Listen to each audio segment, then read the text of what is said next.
You may have realized that being healthy feels different than it did in the past now that you're over 50. If you want to maximize your health potential but don't have time to read through overwhelming pages of Google links, this is the show for you. Welcome to Healthy Tips After 50. We love doing the research, finding solutions, talking to health experts, and learning what works and what doesn't. Now, your host. She spent the last 25 years dedicated to feeling her best and is here to share her best findings with you, Susan Rosen.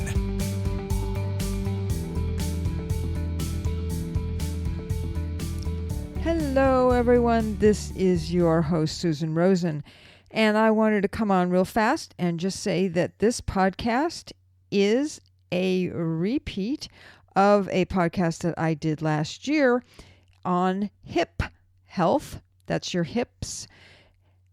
I figured that we're all spending a lot of time sitting, or at least I have been, and I thought it would be valuable for everyone to hear what I was talking about back then. So enjoy this, and I will be back again next week. Hi, everyone. This is your host, Susan Rosen. I thought that on today's podcast that I would talk about hip health. And the reason I'm doing that, well, for two reasons. One is because there was a really interesting, pretty detailed article in the UC Berkeley Health After 50 newsletter that came out in September of 2019. It gives a lot of information and really covers the subject very well. And I think it's something that all of us, particularly if we're over 50, should be concerned about, should be watching for, and should be doing things to try and prevent, because your hips are very, very important. If you do not take care of your hips and something happens to them, well, number one, you could, which a lot of people do. I know a lot of people who've had this have had their hips replaced. Not a pleasant surgery, needless to say. Everyone has come through it well that I know of, although I do know one person who had to have one of his hips done a second time. Again, not something I even want to think about. But your hips are what allow you to stand. They are one of the things that make us as human beings able to stand up straight. So they really are the basis of who we are. And for a lot of us, it is very much a piece of how we live our lives and what we do on a daily basis, which can be anything from just getting out of bed and walking to the bathroom. So, okay, I'll get off my high horse here. The hip is actually a ball and socket joint, and it is the design of it that gives us, as they put it, the flexibility to sit, stand, run, and climb stairs, as well as the stability to support the weight of your body in any movements you're currently undertaking. So that would be any kind of exercise. It could be walking. It could be, like they say, going up the stairs or down.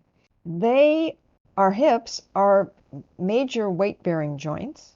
They are equipped with a variety of different features that helps us as humans to maintain our stability and mobility. But they also can fall prey, as they put it here, it's an interesting way of putting it, to overuse, injury, or disease. And if something is wrong with them, then your ability to live your life, as I said before, the way you're used to, it just won't happen. Your hips are in this a very central location, and they are not only attached to, but also influence your lower back, your legs, your knees. Your hip affects them, and they affect your hips.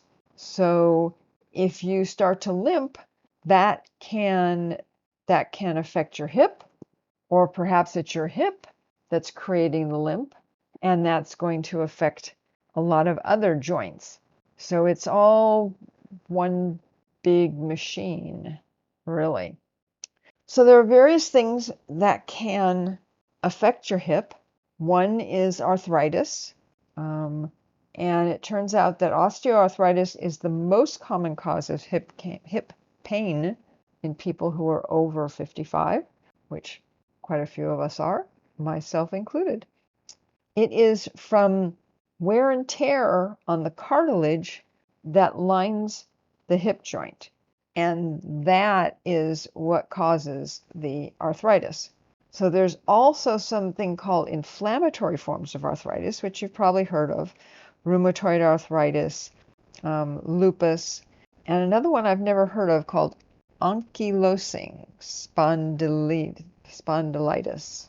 Okay. And then there's something interesting that I didn't know, but then again, there's a lot of stuff I don't know. But anyways, that the cause of inflammatory arthritis is currently unknown. So that's something that's to be pondered, I think. Anyways, okay, when you have arthritis, what it feels like is that you have pain in the groin or outer thigh. It can start slowly, and then if you don't do anything about it, not that I'm sure there is very much you can do, but the pain will get worse, and it typically gets worse when you move, and then when you're sitting or you're lying down, it will feel better. But what is still happening is that joint damage is progressing, and your hip will get to the point where it's going to hurt even when you're not moving it. And some of the other things that happen with arthritis are you have morning stiffness in your joints, and you also end up with reduced movement in the joint, which makes sense. Bursitis is actually inflammation of the bursa, which are these sacs that have fluid inside of them, and they're there to reduce the friction between your bones. And they can affect the way that you walk. And actually, it's one of those things where if your walk, or as they call your gait, is off and isn't even, that actually can create or cause bursitis, which could be things like you have your back is stiff, you have knee arthritis or an ankle sprain or something, your legs are different lengths. I don't know. There's a bunch of different things that can affect and cause bursitis. So what that feels like is that you've got pain on the outside or the front of your hip and tenderness. Sometimes it can also feel like it's kind of like catching on something when you're trying to move, so it's not smooth. The movements aren't smooth. You also may find it difficult to sleep on the side that you're having the bursitis on. So those are things to kind of watch out for. If you start having any of those kind of things, then you definitely need to go in and see a doctor. There are also strains and tendinitis, which, needless to say, we have in a lot of different places. And that typically comes when your tendons, good tendinitis, yep, your tendons get overused or injured or something like that. You can also get strains and tears in your muscles that will result in a strain. And how that affects your hip and what it feels like is that you have hip pain that gets worse when you move your leg in one direction or some continued activity.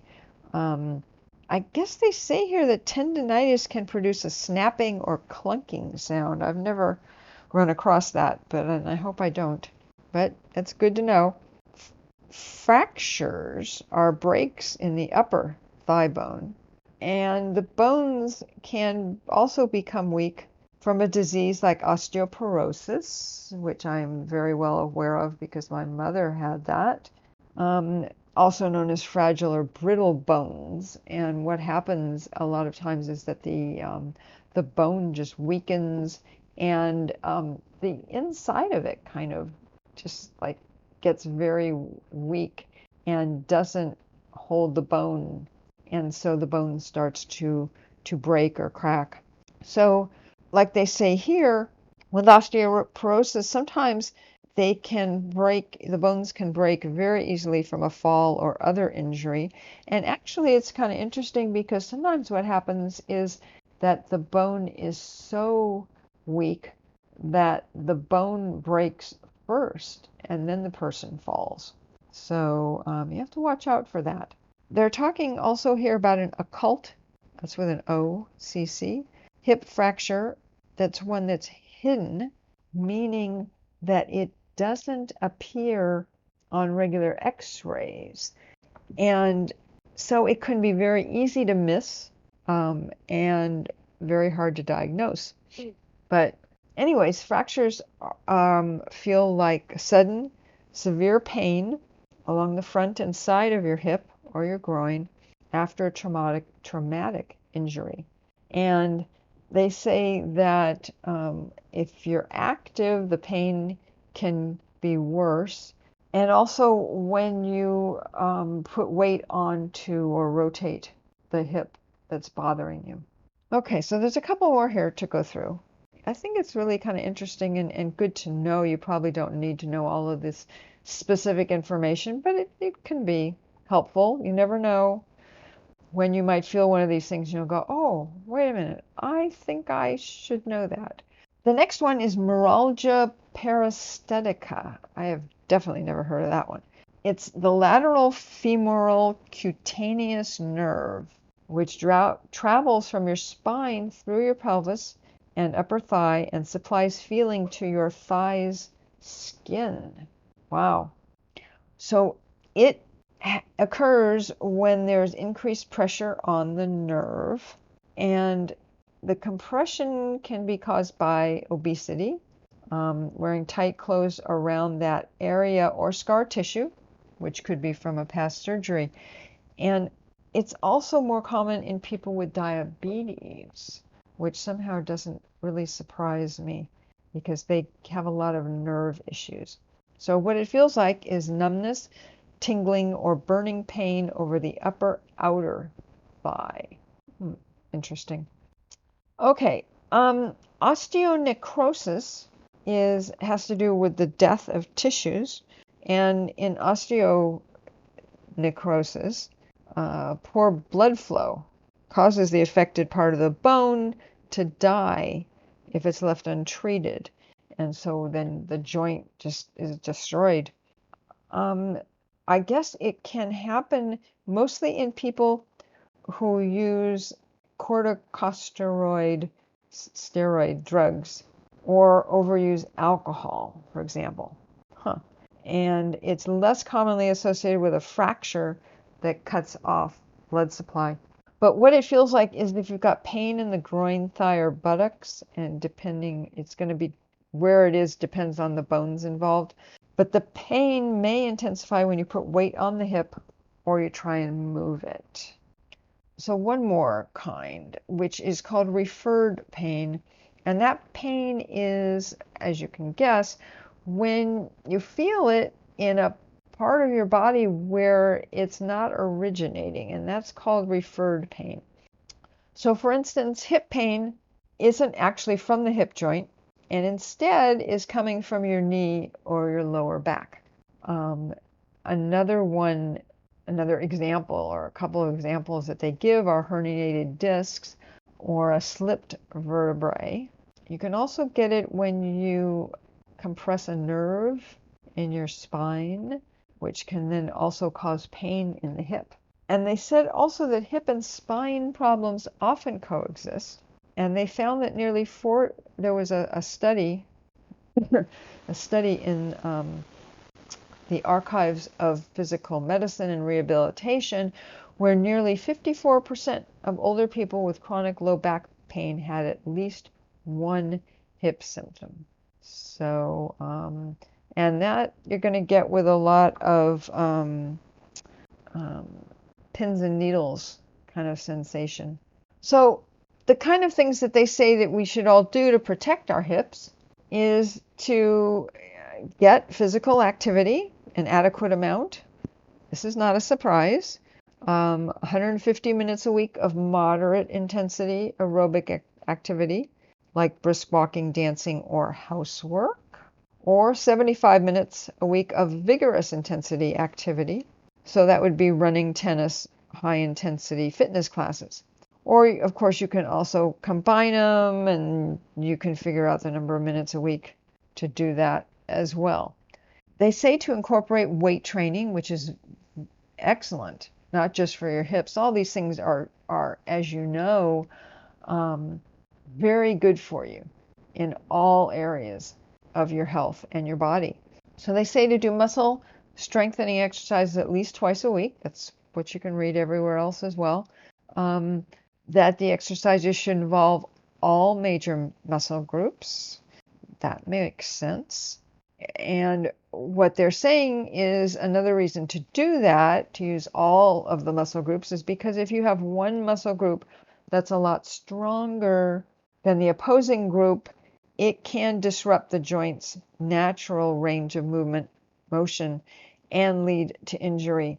And that's why usually when you do weight training, and you usually do them in pairs so that things go, if you're doing it out, then you're going to do it in as well. And you always try and do the same number. You don't want to do more one way than you do on the other. And I think that's part of what they're saying. Okay, balance, stay balanced. Take up activities that will improve your balance. That's probably for me. Tai Chi or yoga, they say, will reduce your risk of falls and associated injuries. I definitely need that one. Other balance exercises include walking backward. Interesting, I'll try that. Standing on one leg. Yeah, I used to do that. I haven't done that for a while. I have to go back to that. And using a wobble board. And I have done that at the gym, which is kind of interesting, but I haven't done it in a long time. I actually started using one of those little half ball kinds of things. I can't remember what they're called, but it's the same idea. It's just that it's round and then you stand on it and it's like a ball at the bottom. So anyways, okay, they tell you to get your bone density tested, and usually they will start that at 65. I did have mine done actually earlier. That was because of my mother having osteoporosis, but for some reason where I am now at Kaiser, they don't seem to think that's important, and so I have to wait until I'm 65 again. Okay, enough editorial on that. Let's see, they tell you to check your meds. Ask your doctor to review your medications to see whether they may be taking a toll on your bone density or potentially causing dizziness or sedation, which could put one at risk for falls. Okay, eat for healthy bones. They tell you to eat foods that are rich in calcium and vitamin D.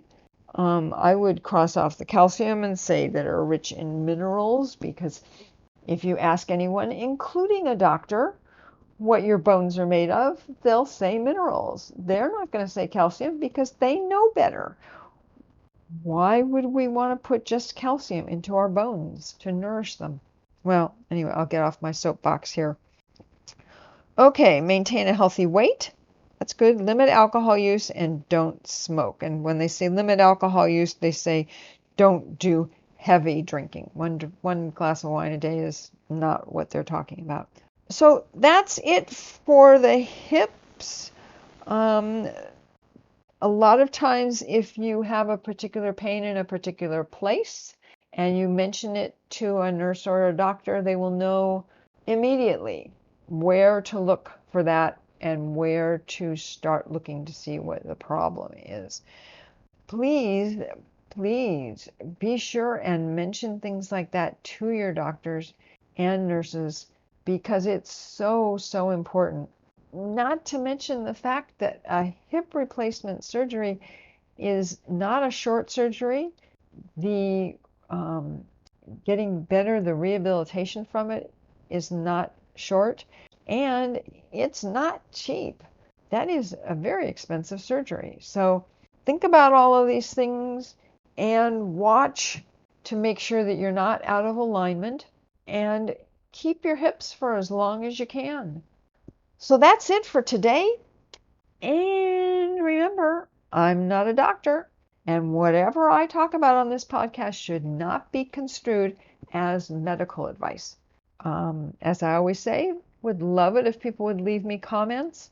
In the meantime, go to my site if you haven't been there before, healthytipsafter50.com.